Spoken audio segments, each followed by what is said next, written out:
ಆಶ್ಚರ್ಯ! ಜ್ಯೇಷ್ಠ ಪುತ್ರನಿಗೆ ವನವಾಸವು, ಕನಿಷ್ಠ ಪುತ್ರನಿಗೆ ಪಟ್ಟಾಭಿಷೇಕವನ್ನು ನೆರವೇರಿಸಿರುವರಲ್ಲ. ಇದಕ್ಕೆ ನಾನೇನು ಮಾಡಲಿ? ಮಾಡುವುದೇನು? ಮೊದಲು ಆ ಕೈಗೆ ಶಿರವನ್ನು ಛೇದಿಸಿ ಬರುವೆನು. ಕಡಿವೇಂ ಕೈಗೆ ಶಿರವ, ಕಡಿವೇಂ ಕೈಗೆ ಶಿರವ, ಜಡನಾಡಿಹ ವಿಧನ ಶಿರವ ಚೆಂದಾಡುವೆನ. ಕಡಿವೇಂ ಚಲನಲ್ಲವ, ಕಡಿವೇಂ ಚಲನಲ್ಲವ, ಕಡುಗೋಮಲಿ ಶಾಂತವಾಗಲು ನುಡಿಯುತ್ತ.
ರಾಮಚಂದ್ರನಿಗೆ ವನವಾಸವನ್ನು ನೇಮಿಸಿದವರನ್ನು ಈಗಲೇ ಧ್ವಂಸ ಮಾಡಿಬಿಡುವೆನು.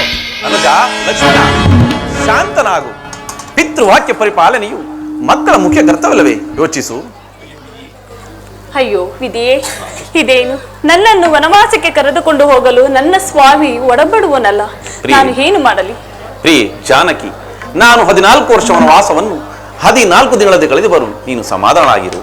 ಸ್ವಾಮಿ, ನಾನು ನಿಮ್ಮ ನಗಲಿ ಈ ಅರಮನೆಯಲ್ಲಿ ಒಂದು ಕ್ಷಣವೂ ಇರಲಾರೆ. ನನ್ನನ್ನು ನಿಮ್ಮ ಸಂಗಡ ಕರೆದುಕೊಂಡು ಹೋಗಬೇಕೆಂದು ಕೇಳಿಕೊಳ್ಳುತ್ತೇನೆ. ಪ್ರಿಯೆ ಜಾನಕಿ, ದುಃಖಿಸಬೇಡ. ನಿನ್ನ ಇಷ್ಟದಂತೆಯೇ ವನವಾಸಕ್ಕೆ ಕರೆದುಕೊಂಡು ಹೋಗು. ಅನುಜ, ಲಕ್ಷ್ಮಣ, ನಾವು ವನವಾಸಕ್ಕೆ ಹೋಗಿ ಬರುವರು. ನೀನು ವೃದ್ಧನಾದ ಜನಕನ ಸೇವೆಯನ್ನು ಮಾಡಿಕೊಂಡು ರಾಜ್ಯಾಂಗ ವಿಷಯದಲ್ಲಿ ಭರತನಿಗೆ ಸಹಾಯಕನಾಗಿರು. ಅಗ್ರಜ,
ನೀನಿಲ್ಲದೆ ರಾಜವೈಭೋಗವು ಸ್ಮಶಾನದಂತೆ ಪರಿಣಮಿಸಿ ನಿನ್ನ ನಗಲಿ ಒಂದು ಕ್ಷಣವೂ ಜೀವಿಸಿರಲಾರ.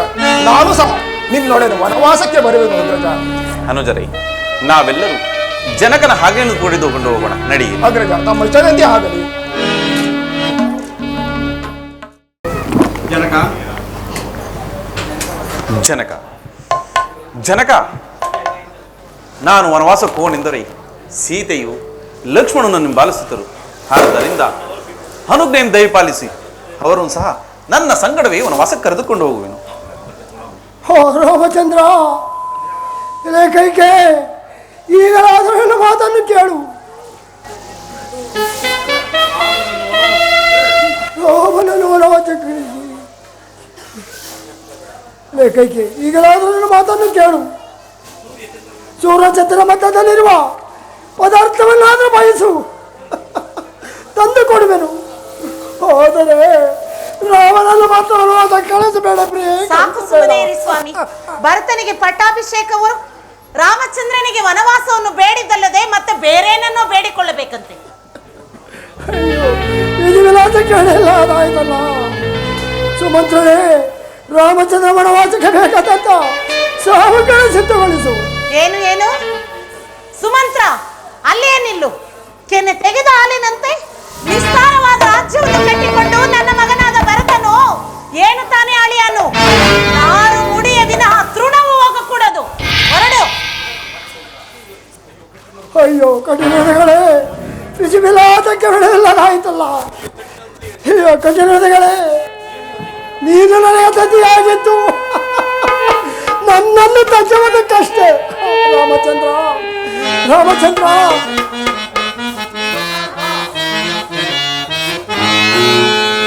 ಒಬ್ಬಯ ಸಂಕಟಕ್ಕೆ ರಾಮಚಂದ್ರ ಕೈಗೆ ಒಬ್ಬಯ ಸಂಕಟಕ್ಕೆ ಬದುಕಿ ಬಾಳುವಂತೆ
ಜನಕ ಮುನಿಯ ವೇಷವನ್ನು ಧರಿಸಿಕೊಂಡು ವನವಾಸಕ್ಕೆ ಹೋಗುವ ನನಗೆ ಸೈನ್ಯ ವೇತಕಿ, ಈ ಚದುರಂಗದ ಬಲ ವೇತಕಿ 14 ವರ್ಷ ವನವಾಸವನ್ನು 14 ದಿನಗಳ ಕಳೆದು ಪುನಃ ತಮ್ಮ ಪಾದ ಸೇವೆಗಳು ಅನುಗ್ರಹಿಸಿ ಪಾಲಿಸಿ.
ಆಯಿತು.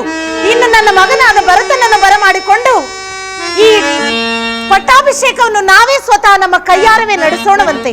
ಮೇಲೇಳಿ ಪ್ರಭು, ನಾನು ಮಾಡಿದ ತಪ್ಪಾಯಿತೆ, ಮಾತನಾಡಿ ಸ್ವಾಮಿ. ಪ್ರಭು, ಸ್ವಾಮಿ, ಪ್ರಭು, ಅಯ್ಯೋ, ಸ್ವಾಮಿ,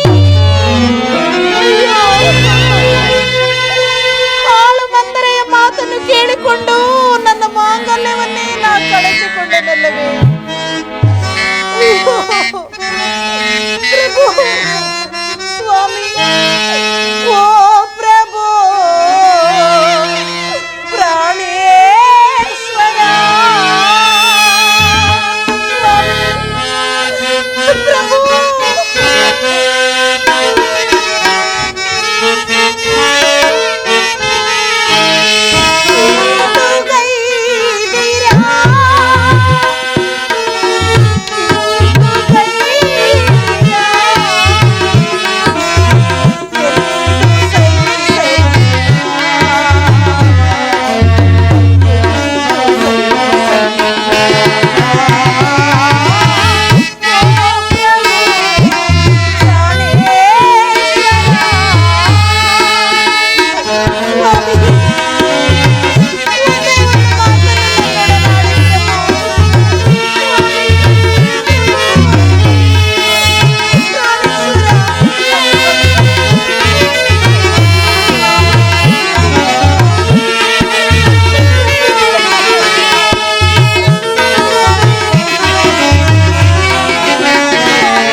ನನ್ನ ಮಾಂಗಲ್ಯವನ್ನು ನಾನೇ ಕಳಚಿಕೊಂಡೆನಲ್ಲ.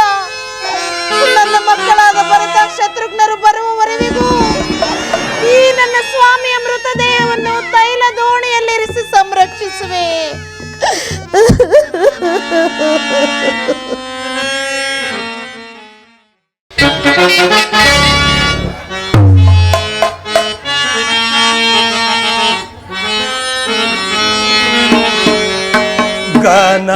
ಗಣಪಾತಕಿ ಕೈಕೆಯ ಗರ್ಭದಿ ಜನಿಸಿನ ಜನಕನ ಮೃತ್ಯುವಿಗೆ ರಾಮನ ವನವಾಸಕ್ಕೆ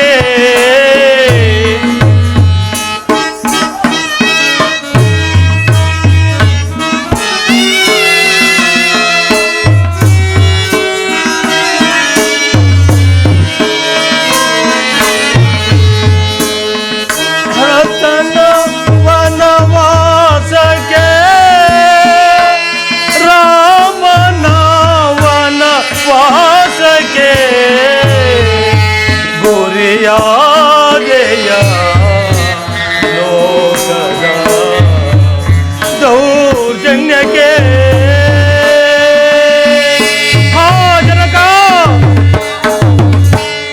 ಜನಕ ನಿನ್ನೋ ಉಳಿದೋ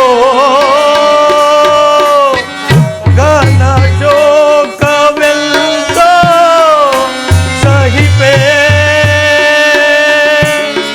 ಜನಕ ಜನಕ ಆ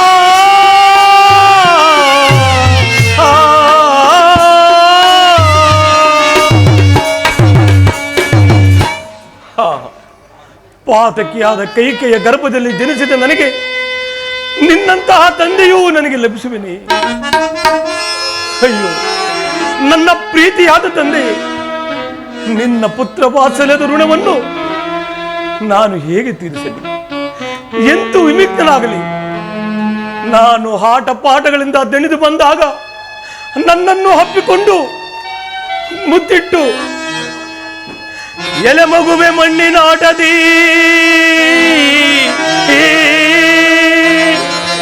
ಎಲೆ ಮಗುವೆ ಮಣ್ಣಿನ ಆಟದಿ ಬಳಲಿದೆಯ ಬಾರೆನುತ ನೆರವ ಸಂತಪದಿಲ್ ನವಿಲಿಂದ ಮುಖವಂ ತುಂಬಿಸಿ, ನವಿಲಿಂದ ಮುಖವಂ ತುಂಬಿಸಿ ಇಳೆಯೋಳ್ ಸ್ವರ್ಗವಿದೆನುತ ಬೇಳುತ್ತಲಿದ್ದೆಯ ಜನಕ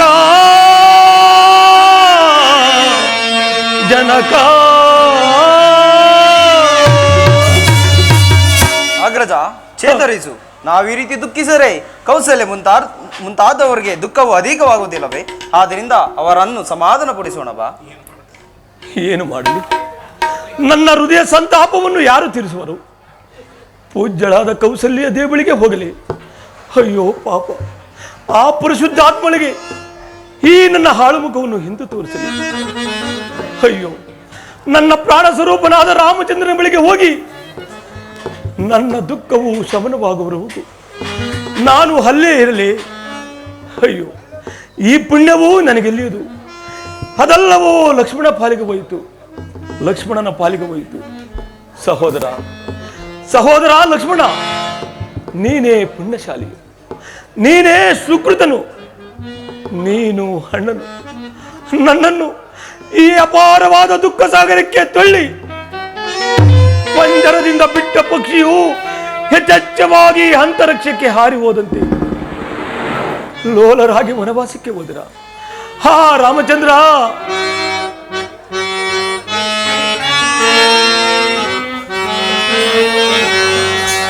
ಭೂಮಿ ಜಕಾಂತ ನಿನ್ನ ರಾಮಗೆ ಗೀಸಿ ಮಹಿಯ ಪಾಲಿಸುತ್ತೆ ಇರಲೆಂತು ಜೀವಾನಿ ಸಹಿಸಲಾರೆ ನಾನು ಈ ಸಂತಾಪವನ್ನು. ರಾಮಚಂದ್ರ,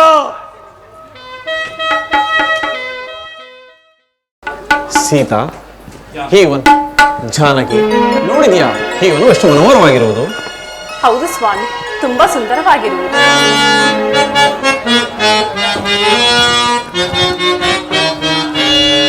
ಮನಹದಿ ಮುದ್ದವ ಗೊಳಿಸುವೆ ಮೇಲೆ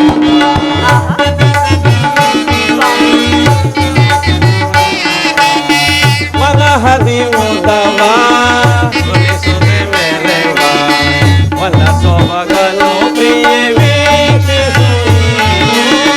ಮನಹದಿ ಮುದ್ದವ ಗೊಳಿಸುವೆ ಮೇಲೆ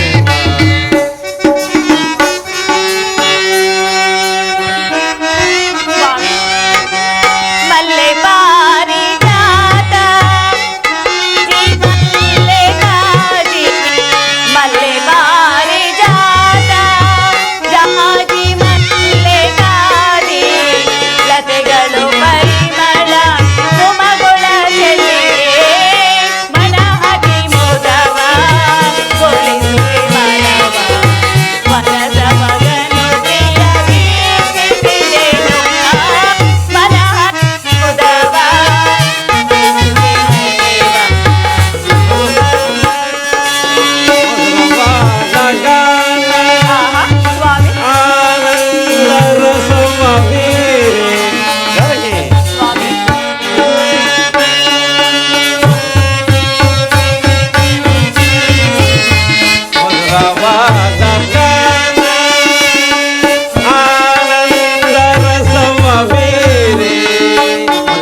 ನೋಡಿದೀಯಾ ಇವನು ಎಷ್ಟು ಮನೋಹರವಾಗಿರುವುದು? ಹೌದು ಸ್ವಾಮಿ, ಎಷ್ಟು ಮನೋಹರವಾಗಿ ಎಷ್ಟು ಸುಂದರವಾಗಿರುವುದಲ್ವೇ? ಹನುಜ, ಲಕ್ಷ್ಮಣ, ನಮ್ಮ ಮಾತಾಪಿತೃಗಳಿಗೆ ಸದ್ಗತಿಯನ್ನು ಉಂಟು ಮಾಡುವ ಈ ಗಂಗಾದೇವಿಗೆ ನಮಸ್ಕರಿಸಿ ಮುಂದೆ ಸಾಗೋಣ, ನಡೆಯಿರಿ. ತಮ್ಮ ಇಷ್ಟದಂತೆ ಆಗಲಿ.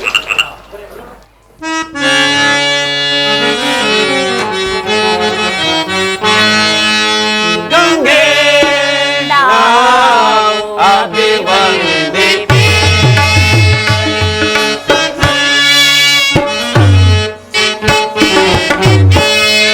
ಗಂಗೆ ಅಭಿವಂದಿತೆ. ಮಂಗಳ ದೇವಿ ಗಂಗೆ ಅಭಿವಂದಿತೆ.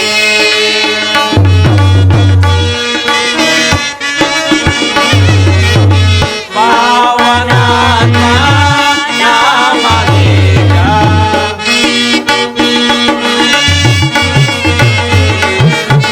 ಪಾವನಾತ್ಮ ನಾಮಧೇಯ. ದೇವಲೋಕ ವಯೋನೀಯ.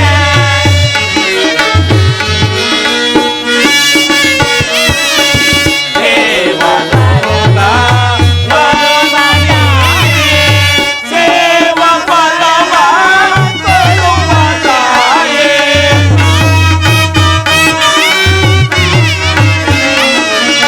ಸೇವ ಫಲವ ಕೊಡುವ ತಾಯೇ. ಕಾಮದೇ ದಯ ಪರ ಇದೆ. ಗಂಗೆ ನಾ ಅಭಿವಂದಿತೆ.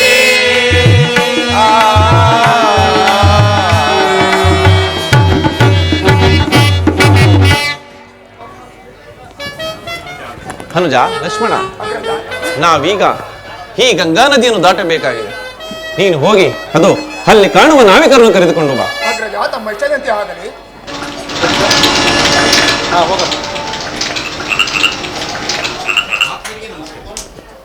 ಮಹಾತ್ಮರಿಗೆ ನಮಿಸುವೆನು.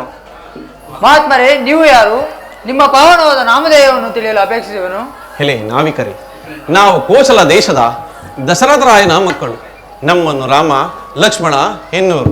ಅಲ್ಲದೆ ನಾವೀಗ ಈ ಗಂಗಾ ನದಿಯನ್ನು ದಾಟಬೇಕಾಗಿದೆ. ಆದ್ದರಿಂದ ನಿಮ್ಮ ಸಹಾಯವು ನನಗೆ ಬೇಕಾಗಿದೆ. ನಾವಿಯೂ ಸಿದ್ಧವಾಗಿದೆ, ದಯಮಾಡಿ.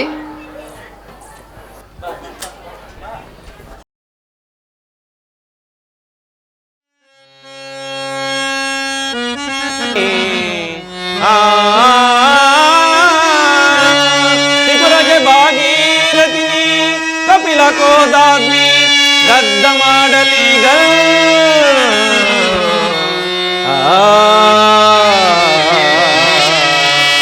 ಕುಪಿತ ಮಹಾತ್ಮ ಗತಿಯೋ ಕೃಪೆಯಿಂದ ಒಲಿಯಿತೆ. ನೀನು ಅಭಿವಂದಿತೆವು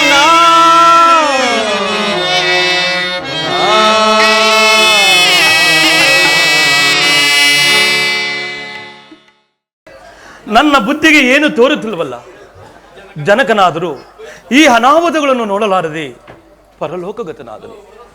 ಹಾ ಜನಕ, ಇನ್ನು ನಾನು ಚಿಂತಿಸಿ ಪ್ರಯೋಜನವೇನು? ಆಗ್ರಜನಿರುವ ಸ್ಥಳಕ್ಕೆ ಹೋಗಿ ಕರೆದುಕೊಂಡೇ ಬರುವೆನು. ರಾಮ ಪರಂಧಾಮ ದಶರಥ ರಾಮ. ರಾಮ ಪರಂಧಾಮ ದಶರಥ ರಾಮ. ವಾಸುರ ರಾಮ ಸದಾ ರಾಮ ರಾಮ.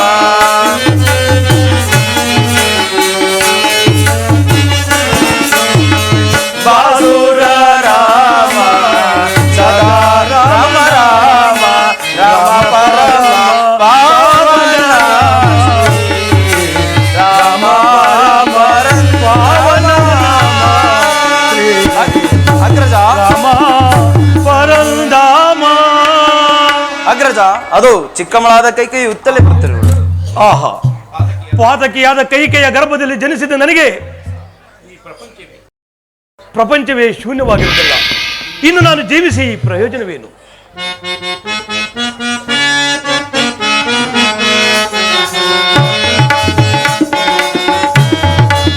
ವೇದಕ್ಕೆ ಶೋಭಿಸೆ ಬೋಧಳ ದೇಶ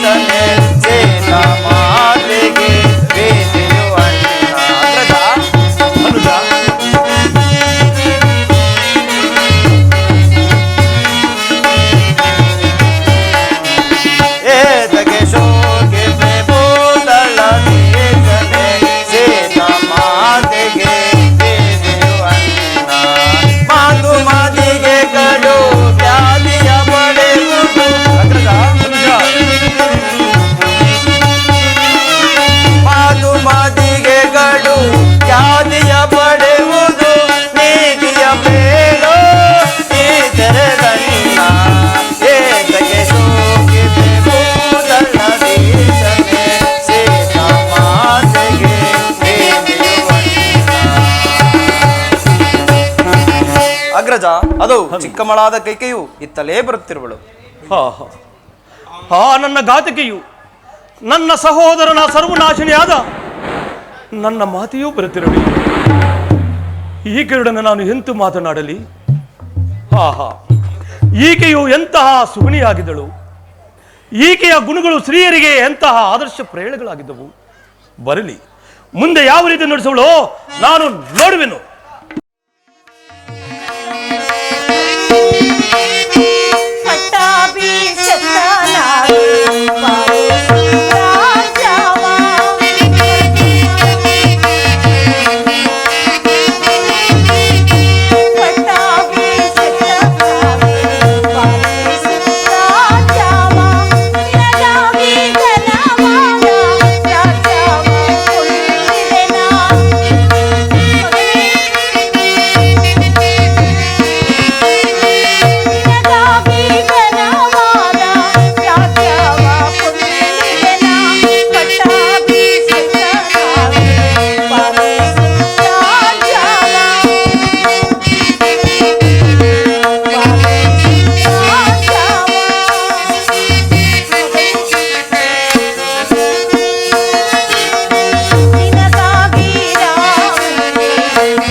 ಮಂಗಳ ಸ್ನಾನವನ್ನು ಮಾಡಿ ಪಟ್ಟಾಭಿಷೇಕಕ್ಕೆ ಸಿದ್ಧನಾಗುವೆಯಂತೆ ಬಾ ಕುಮಾರ. ಇನ್ನು ಮುಂದೆ ನೀನು ತಾನೇ ರಾಜ್ಯಭಾರವನ್ನು ಮಾಡಬೇಕು. ಎಲೆ ದುಷ್ಟ ಮಾತೆ, ಮಗನೇ, ತಂದೆಯ ವಿಷಯದಲ್ಲಿ ದುಃಖಿಸುವುದಕ್ಕೆ ನಿನಗೆ ನಾಚಿಕೆಯಾಗುವುದಿಲ್ಲವೇ? ನೀನು ನಮ್ಮ ತಂದೆಗೆ ಸತಿಯಾಗಿದ್ದು ನಮ್ಮ ವಂಶಕ್ಕೆ ಕಳಂಕ ಉಂಟು ಮಾಡುವುದಕ್ಕಲ್ಲದೆ ಬೇರೆಲ್ಲ. ಸೂರಸಾರು, ನನ್ನ ಎದುರಿನಲ್ಲಿ ನಿಲ್ಲಬೇಡ. ನಿನಗೆ ಮಾಡಿದ ದ್ರೋಹವಾದರೂ ಏನು ಬರತು ಕುಮಾರ? ಇದಕ್ಕಿಂತಲೂ ದೋಷವು ಮಧ್ಯಾಮದಿರುವುದು. ಹೇಳು. ಏನು? ನಿನಗೋಸ್ಕರ ನಾನು ಎಷ್ಟೋ ಕಷ್ಟಪಟ್ಟು ಈ ರಾಜ್ಯವನ್ನು ಸಂಪಾದಿಸಿದ್ದಕ್ಕೆ ನೀನು ಈ ರೀತಿ ನನ್ನನ್ನು ಮಾತನಾಡುತ್ತಿರುವೆಯ? ಮಗನೇ, ನನ್ನ ಮಾತನ್ನು ಕೇಳು. ಎಲೆ ದುಷ್ಟನೇ, ನಿನಗೆಷ್ಟು ಹೇಳಿದರೂ ನೀನು ನಿನ್ನ ದುರ್ಬುದ್ಧಿಯು ನಿನ್ನ ಬಿಡುವುದಿಲ್ಲ.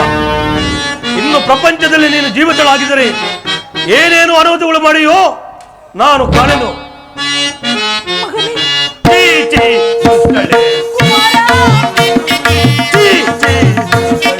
ನಾಚಿಕೆಯಿಲ್ಲದೆ ಮಾತುತ್ತಿರುವೆಯ? ನಾಚಿಕೆಯಿಲ್ಲದೆ ಮಾತುತ್ತಿರುವ ರಾಮಸಿಂಹವೇ ಭೂಮಿ ಜಾತಕಿ, ರಾಮಸಿಂಹವೇ ಭೂಮಿ ಜಾತಕಿ, ರಾಮನವನ ಗಟ್ಟಿದ ಕಥೆಯನ್ನು ಕೇಳಿದೆಯ? ದುಷ್ಟಳೆ, ನಿನ್ನ ನೀಗಲೇ ಕುಳಿತು ಬಿಡು.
ಯೋಚಿಸು. ನೀನು ಈ ರೀತಿ ಮಾತೆಯನ್ನು ಘಾತಿಸಿದರೆ ಪಾತಕಕ್ಕೆ ಗುರಿ ಆಗಬಹುದು. ಯೋಚಿಸು. ಅನುಜ, ಈ ಪಾತಿಕೆಯ ಮುಖಲೋಕನವು ಮಹಾಪಾಪಕವಾದುದು. ನಡೆ, ಪೂಜ್ಯನಾದ ರಾಮಚಂದ್ರನ ಬಳಿಗೆ ಹೋಗಿ ಪಟ್ಟಣಕ್ಕೆ ಕರೆದುಕೊಂಡು ಬಂದು ರಾಜ್ಯಭಾರವನ್ನು ವಹಿಸುವಂತೆ ಪ್ರಾರ್ಥಿಸೋಣ. ಮಗನೇ, ಕಂದ, ನಾನೇ ನಿನಗೆ ಮಾಡಿದ ಅಪರಾಧವಾದರೂ ಏನು ಮಗನೇ? ಅಯ್ಯೋ ದೈವವೇ, ಆಳು ಮಂದರೆಯ ಮಾತನ್ನು ಕೇಳಿಕೊಂಡು ನನ್ನ ಮಕ್ಕಳನ್ನು ನನ್ನಿಂದ ದೂರ ಮಾಡಿಕೊಂಡೆನಲ್ಲವೇ? ಅಯ್ಯೋ. ಪೂಜ್ಯರಿಗೆ ನಮಸ್ಕರಿಸುವೆ. ಭರತ, ನಿನಗೆ ಮಂಗಳವಾಗಲಿ. ಹೇಳು ಮೆದು. ದೈವ ಕೃಪೆಗೆ ಯಾರು ತಾನೇ ಹೊಣೆಯಾರರು? ಪ್ರಕೃತದಲ್ಲಿ ನಿಮ್ಮ ತಂದೆಯವರಿಗೆ ಉತ್ತರ ಕ್ರಿಯಾದಿಗಳನ್ನು ಮಾಡು. ನೀನು ತಾನೇ ಮುಂದೆ ರಾಜ್ಯಭಾರವನ್ನು ಮಾಡಬೇಕು.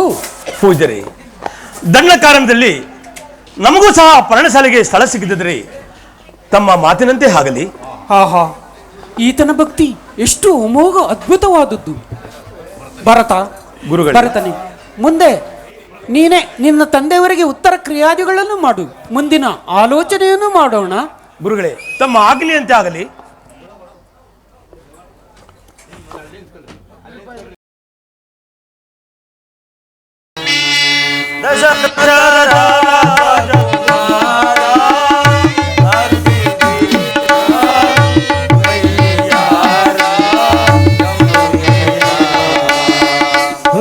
ಲಕ್ಷ್ಮಣ, ಅದೇನು ಗದ್ದಲವಾಗಿ ಬರ್ತಿದ್ದಲ್ಲ, ಹೋಗಿ ನೋಡು.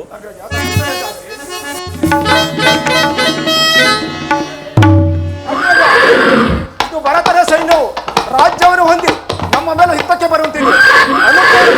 ಕ್ಷಣಾರ್ಧದಲ್ಲಿ ಧ್ವಂಸ ಮಾಡಿ ಬರುವೆನು. ಹನುಜ, ಲಕ್ಷ್ಮಣ, ಶಾಂತನಾಗು. ನಾವು ಅರಣ್ಯಕ್ಕೆ ಬಂದಿರು ತಿಳಿದು ಭರತ ನಮ್ಮನ್ನು ಕಾಣಲು ಬಂದಿರು. ಭರತನು ಸಮ್ಮಿಶ್ರ ರಾಜ್ಯವು ನಮಗೆ ಏತಕ್ಕೆ? ಅನ್ಯಾಯವಾಗಿ ಇಂದ್ರ ಪದವಿ ದೊರೆತಾಗಿಯೂ ನಮಗೆ ಅಗತ್ಯವಿಲ್ಲವಲ್ವೇ? ಯೋಚಿಸು.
ಗುರುಗಳಿಗೆ ನಮಸ್ಕರಿಸುವೆವು. ರಾಮಚಂದ್ರ, ನಿನಗೆ ಮಂಗಳವಾಗಲಿ. ಹನುಜ, ಭರತ, ಪೂಜ್ಯನಾದ ಜನಕನು ಕುಶಲಂದಿರುವನೇ?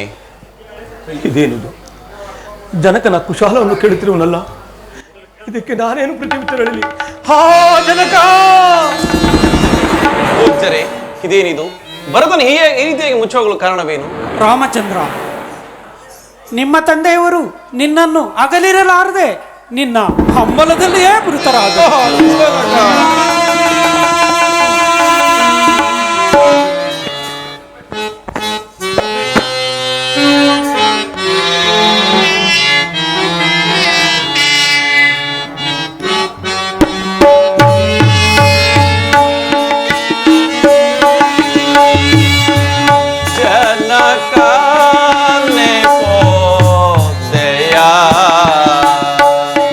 ತನುವನು ನೀ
ನನ್ನನ್ನು ಸುಕುಮಾರ ಎಂದು ಕರೆಯುವರ ನಿನ್ನ ಮೃತ್ಯು ಕಾಲದಲ್ಲಿ ನಿನ್ನ ಸಮೀಪಿರುವ ಪ್ರಾಪ್ತಿ ನನಗಿಲ್ಲದೆ ಹೋಯಿತೆ. ಜನಕ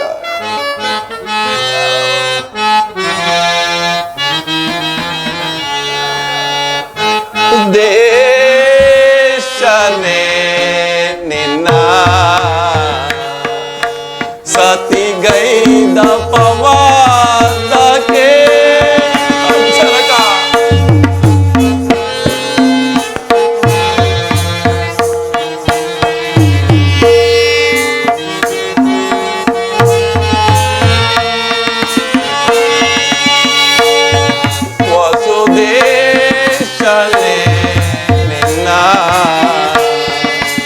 ಸತಿಗೈದ ಪವಾದಕ್ಕೆ ಸುತಗಳು ಮನ ಬಿಡದೆ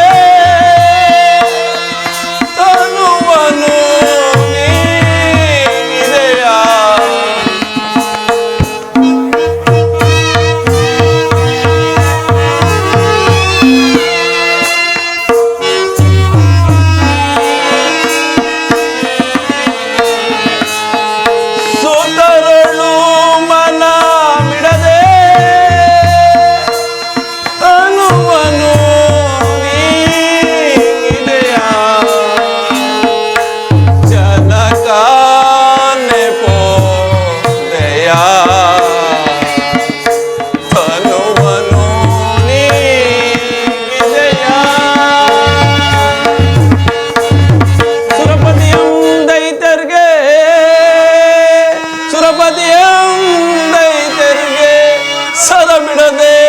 ರಾಜ್ಯಭಾರ ಮಂತ್ರಿಗಳು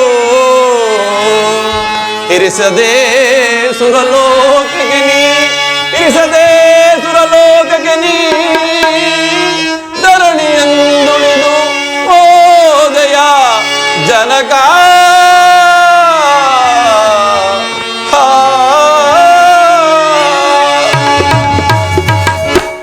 ಜನಕ ದೇವಸುರ ಯುದ್ಧದಲ್ಲಿ ನೀನು ಹಿಂದನೆ ಮಾಡಿದ ಸಹಾಯಕ್ಕಾಗಿ ನಿನ್ನನ್ನು ಮರೆಯಲಾಗದೆ ತನ್ನ ಸಮೀಪ ಕರೆದುಕೊಂಡು ಹೋದನೆ. ಜನಕ ರಾಮಚಂದ್ರ, ಸಕಲವನ್ನು ತಿಳಿದ ನೀವು ಈ ರೀತಿ ದುಃಖಿಸಬಹುದೇ? ಶಾಂತನಾಗು.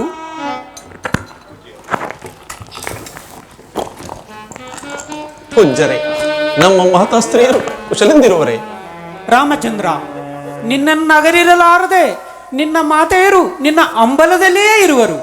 ಈ ಭರತನಾದರೂ ನಾನು ಎಷ್ಟು ಒಡಂಬಡಿಸಿದರೂ ರಾಜ್ಯಭಾರವನ್ನು ವಹಿಸಿಕೊಳ್ಳದೆ ನಿಮ್ಮನ್ನು ಕರೆದುಕೊಂಡು ಹೋಗಲು ಬಂದಿರುವನು. ರಾಮಚಂದ್ರ, ಹನುಜ, ಭರತ, ಇದಕ್ಕೋಸ್ಕರವಾಗಿ ಇಷ್ಟು ದೂರ ದಣಿದು ಬಂದೆಯೇ?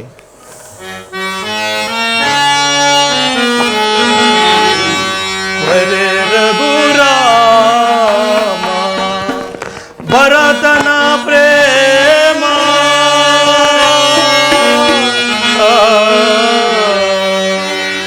ಪರೆ ರಘುರ ಭರತನ ಪ್ರೇಮ ನಿರುತವು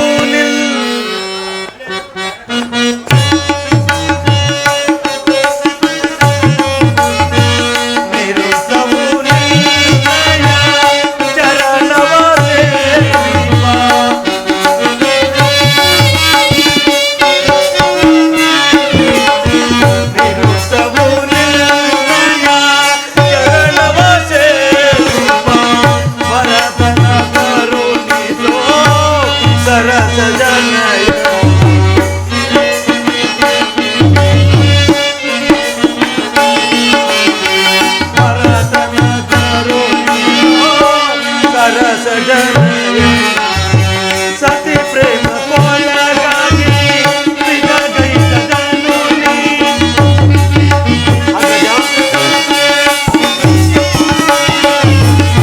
ಸತಿ ಪ್ರೇಮ ಕೊಳಗಾಗಿ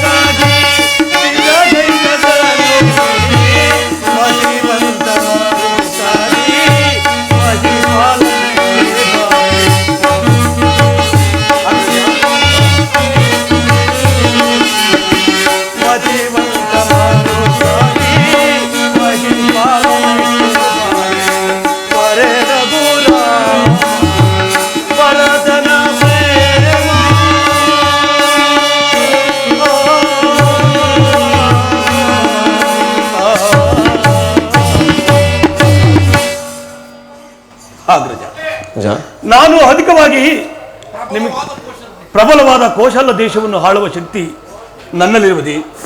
ಆದ್ದರಿಂದ ಅಯೋಧ್ಯೆಗೆ ಬಂದು ರಾಜ್ಯಭಾರ ಮಾಡುತ್ತಾ ನಮ್ಮನ್ನು ಕಾಪಾಡು. ಹನುಜ, ಭರತ, ಪಿತೃವಾಕ್ಯ ಪರಿಪಾಲನೆಯು ಮಕ್ಕಳ ಮುಖ್ಯ ಕರ್ತವ್ಯವೇ. ಆದ್ದರಿಂದ ನೀನು ಪಟ್ಟಣಕ್ಕೆ ಹೋಗು. ನಾನು 14 ವರ್ಷ ವನವಾಸವನ್ನು ಮುಗಿಸಿಕೊಂಡೇ ಬರುವೆನು. ಅಗ್ರಜ, ಪೂಜ್ಯನಾದ ಜನಕನು ಶ್ರೀ ವ್ಯಾಮೋಹಕ್ಕೆ ಒಳಗಾಗಿ ಮಾಡಿದ್ದನ್ನು ಮನಸ್ಸಿನಲ್ಲಿಡದೆ ಅಯೋಧ್ಯಕ್ಕೆ ಬಂದು ಕಾಪಾಡು. ಹನುಜರೇ, ಅನಿತ್ಯವಾದ ರಜಸ್ಕರವಾಗಿ ಸೂರ್ಯ ವಂಶದಲ್ಲಿ ಜನಿಸಿದ ನಾವು ನಮ್ಮ ವಂಶಕ್ಕೆ ಅಪಕೀರ್ತಿಯನ್ನು ತರಬಹುದೇ? ಆದ್ದರಿಂದ ಭರತ, ನೀನು ಅಯೋಧ್ಯೆಗೆ ಹೋಗಿ ರಾಜ್ಯ ಭಾರವನ್ನು ಮಾಡುತ್ತೀರು. ನಾನು 14 ವರ್ಷ ವನವಾಸವನ್ನು ಮುಗಿಸಿಕೊಂಡೇ ಬರುವೆನು. ಅಗ್ರಜ, ನಾನು ನಿಮಗೆ ಅಧಿಕವಾಗಿ ಹೇಳಲಾರೆನು. ಆದ್ದರಿಂದ ಈ ನಿಮ್ಮ ಮಹತ್ವದ ಪಾಠಗಳನ್ನು ಕೊಟ್ಟರೆ ಅವುಗಳನ್ನು ಸಿಂಹಾಸನ ಮೇಲಿಟ್ಟು ನೆಪಮಾದಕ್ಕೆ ನಂದಿಗ್ರಾಮದಲ್ಲಿ ರಾಜ್ಯಭಾರ ಮಾಡುತ್ತಾ ಕಾಲ ಕಳೆಯುವನು.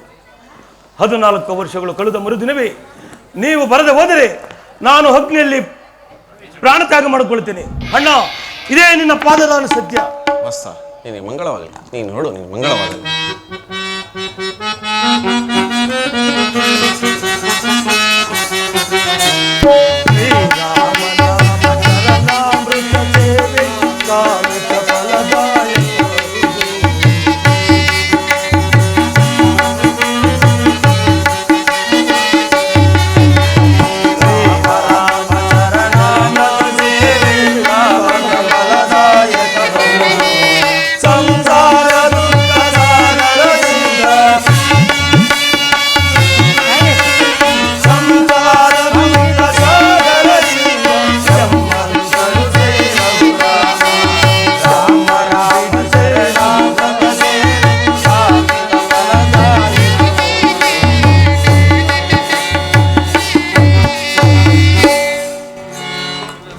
ಹನುಜ, ಲಕ್ಷ್ಮಣ, ಈ ಚಿತ್ರಕುಟೀರವು ನಮ್ಮ ಅಯೋಧ್ಯೆಗೆ ಸಮೀಪವಾಗಿರುವುದರಿಂದ ನಮ್ಮ ಬಂಧು ಮಿತ್ರರು ಪದೇ ಪದೇ ಬಂದು ನಮ್ಮನ್ನು ಪೀಡಿಸಿದರು. ಆದ್ದರಿಂದ ದಂಡಕಾರಣ್ಯ ಪ್ರಯಾಣ ಮಾಡೋಣ ನಡಿ. ಅಗ್ರಜ, ತಮ್ಮ ಇಷ್ಟದಂತೆ ಆಗಲಿ.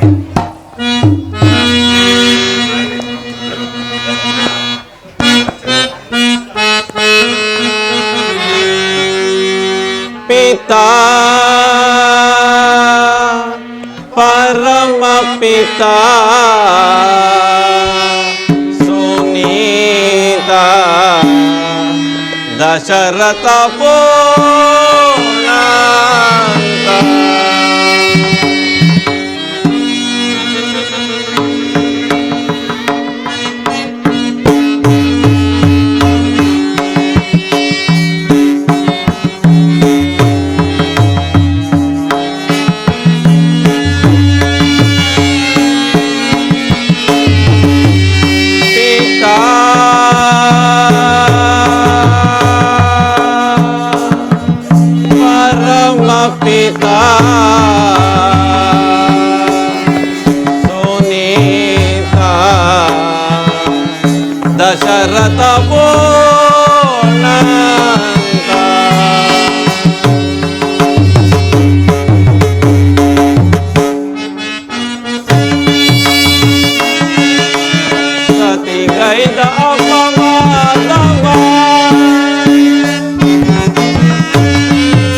ಪರಮ ಪಿತಾ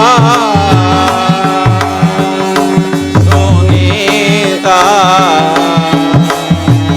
ದಶರಥ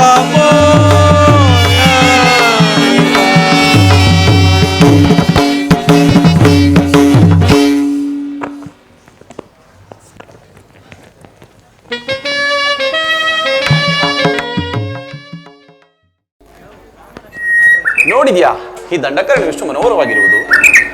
ಹೌದು ಸ್ವಾಮಿ, ಬಹಳ ಮನೋಹರವಾಗಿರುವುದು ಅಲ್ಲವೇ?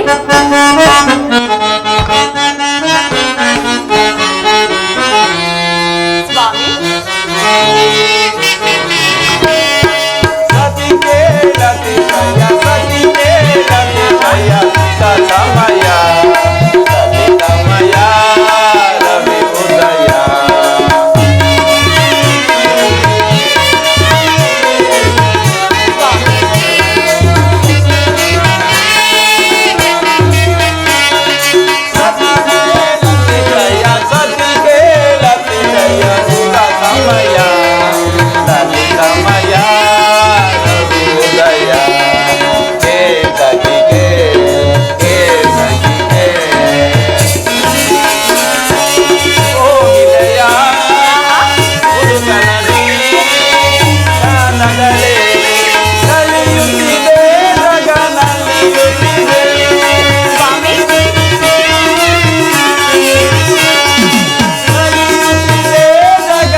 ಸ್ವಾಮಿ, ಇಲ್ಲಿನ ಫಲಗಳು ಭಕ್ಷಿಸಲು ಆಸೆ ಆಗುತ್ತಿರುವುದು ಸ್ವಾಮಿ.